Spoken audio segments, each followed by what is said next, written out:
Right guys, so today, welcome back to another video. Now before we get into this video, boys and girls, if you could smash a like down below on this video and also subscribe and turn the notification bell on. Today's video is going to be similar. I've done one before. I'm going to be predicting the league season. Now I'm not sure when this is going to go out, but I think it will go out after game week 1, but it is pre-recorded. Now I'm going to have a little friend to help me out, to guide me, you know, try and make my prediction a little bit easier, and I'm going to be using the script which was actually commissioned by BT Sport, which this isn't an ad, by the way. I'm just using this because I actually think it's so sick. Basically, it goes really in depth. It was a collaboration by Opta, Walker and Google, I want to say, and BT just commissioned it to say, can the football season be scripted, pretty much. It goes proper in depth with the league table, where they've basically predicted the teams are going to finish. It goes into who's the top goal scorers, the most assists, and then you have an individual page for each individual team. There's also the Europa League and Champions League in there. There's all sorts. We're going to get onto the video. We're going to predict where I think the teams are going to end up, who's getting relegated, who's getting Champions League, who's winning the league.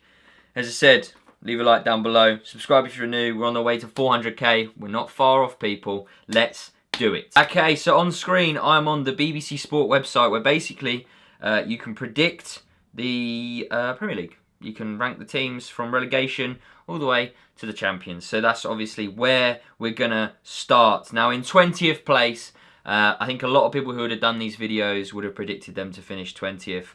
I'm actually going to go for Sheffield United. I don't think they're strong enough to stay up, unfortunately. Yeah, that's pretty much it. I'm going to have a look in here and see where they have them finish, actually. Yeah, they do have them finish bottom as well. So, you know, not ideal, but yeah, Sheffield United. Sorry, lads. 19th, we're going to go, it's a tough one, but I'm going to go for Norwich.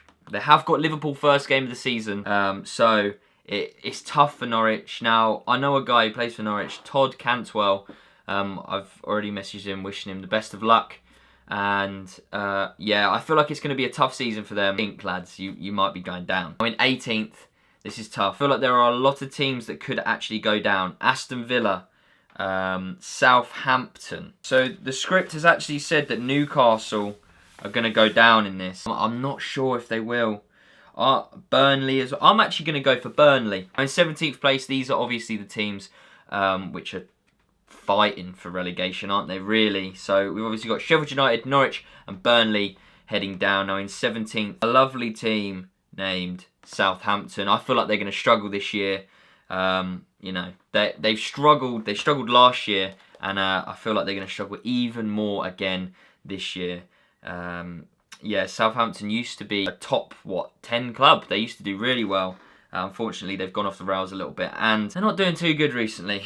Now in 16th, this is where I'm going to place Aston Villa. I think Villa can cause some upsets this year. Upset a few of the bigger teams, you know, they're going to underestimate them. So, you know, they have got Tottenham on the opening day, so it's a very tough game to go into.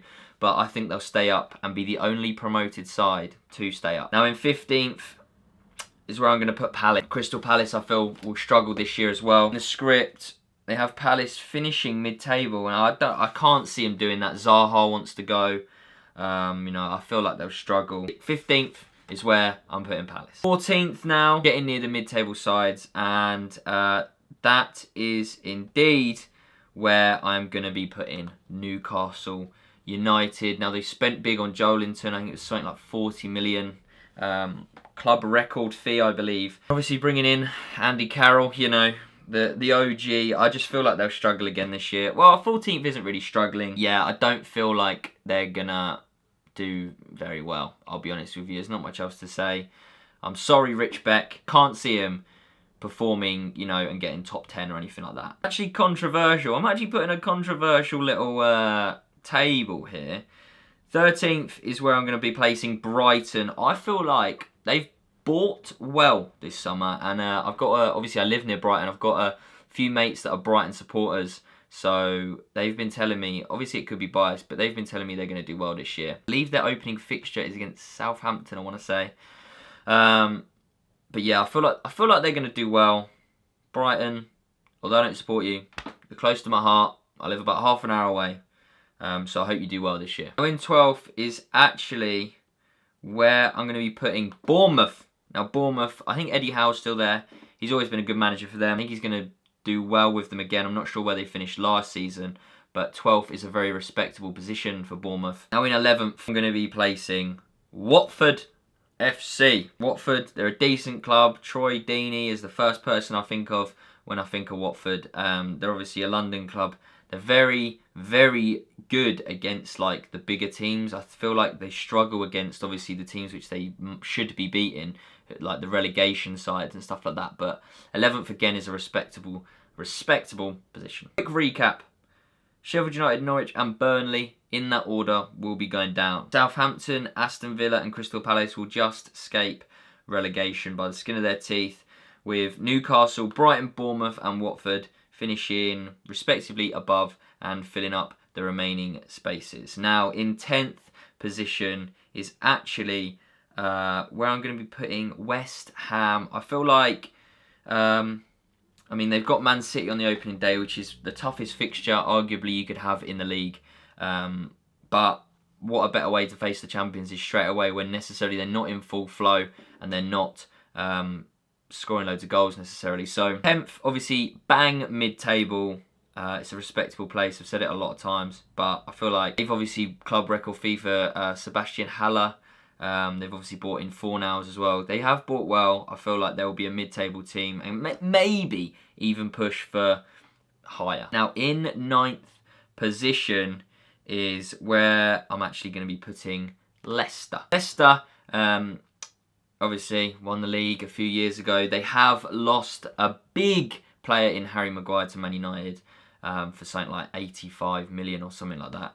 And they haven't actually replaced him, so whether that's confidence in the centre-backs that they have at the club right now, or they just didn't have enough time, obviously Man United buying sort of last minute. Because of that, I can't see him finishing any higher, but I don't think they'll struggle too much without him. I'm actually going to be putting Wolves in 8th. They had an incredible season last year. They obviously got into the Europa League. I feel like they're doing like the little preliminary rounds to actually qualify, but if they do obviously get through that, I feel like they will struggle because obviously having Europa League games alongside the Premier League fixtures and also the Cup fixtures as well, I feel like they might struggle. But again, 8th for Wolves after a season they had last year isn't terrible. I mean, realistically, they've got to stay grounded and they can't push for sort of Champions League places when they haven't got the same amount of money that the clubs like Man City, Liverpool, Man United, Tottenham that have. So, yeah, 8th is where I'm putting Wolves. 7th, now this is actually really tough for me. It's actually a toss-up between Everton and Chelsea. I just want to say, obviously, this is all my opinion. Everton have bought really well this summer. And Chelsea, obviously, unfortunately, haven't been able to buy anyone. They've lost their best player in Hazard. They've got a new manager in Frank. I feel like 7th is a bit disrespectful.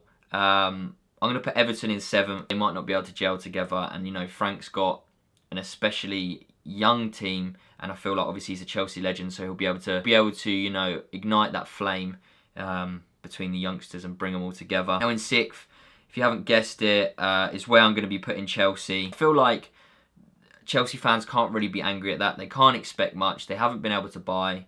They sold their best player and they've got a new manager. So 6th isn't that bad, especially as coming from a United fan. We've been finishing 6th for the past like 6 years, so don't worry about it. I'm going to be realistic. Is where I'm going to place Man United. Although we have bought well in defence with Aaron Wan-Bissaka and Harry Maguire, our defence actually looks pretty good nowadays. We've got Bissaka. I feel like we'll play Maguire, Lindelof and then Shaw with David De Gea behind them. I feel like we're lacking in midfield. We definitely needed another creative midfielder. I mean, if Pogba gets injured, we're relying on the likes of McTominay, Fred, Pereira as our centre mids and Matic. And I'm not confident in that. Going forward, although I would have liked a replacement for Lukaku, I would have much preferred a centre mid in the likes of Bruno Fernandes or even that Dybala deal that we were possibly going to get. 5th, again, when we're on the rebuild that we've been on for the past like 9 years, it's respectable. I feel like we'll get Europa League and yeah. Although I want us to get Champions League, and if anything higher, you know, I'm just being realistic. I don't want to get carried away. In fourth is where I'm going to be placing Arsenal.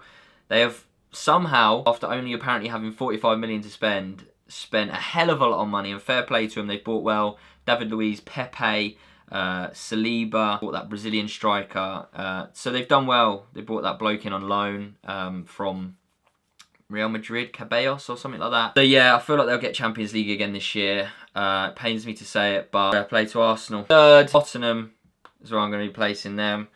I feel like they've obviously bought really, really well this summer. They've bought Ndombele, they got Lo Celso on loan, Sessegnon, and most importantly kept their big players, Eriksen, Kane, Dele Alli. They've kept all them very good players. So remember, they got Champions League final last year, so they should be pushing for a high place in the Champions League and even for the Premier League, I'd say. But I think Liverpool and Man City are, I don't know if they'll run away with it this year, but I feel like other teams will struggle against them. Now in second, I'm going to be putting Liverpool. I feel like they're going to miss out on the title again this year. I feel like Man City are just too strong. They're a joke of a team. They have the best squad depth possibly in Europe right now. They're a joke of a team, so I just think Liverpool will miss out. Second is a great season for Liverpool again without buying. I'm pretty sure they did buy, but hardly any money. They bought like a 16-year-old and a 17-year-old. So without buying, they kept the players they needed to keep. Second is very good. And that only leaves Man City, the champions again, meaning that they will equal the record for 3 consecutive titles.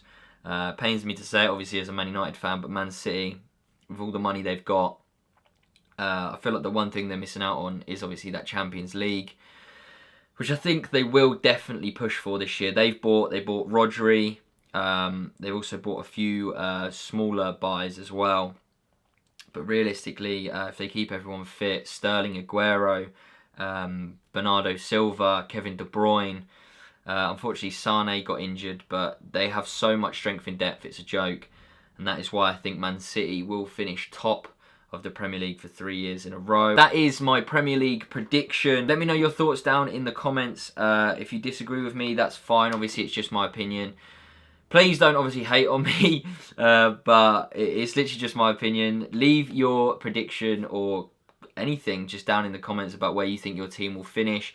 Leave a like on this video, subscribe if you're new on the road to 400k, follow me on all my social medias, and I'll catch you tomorrow.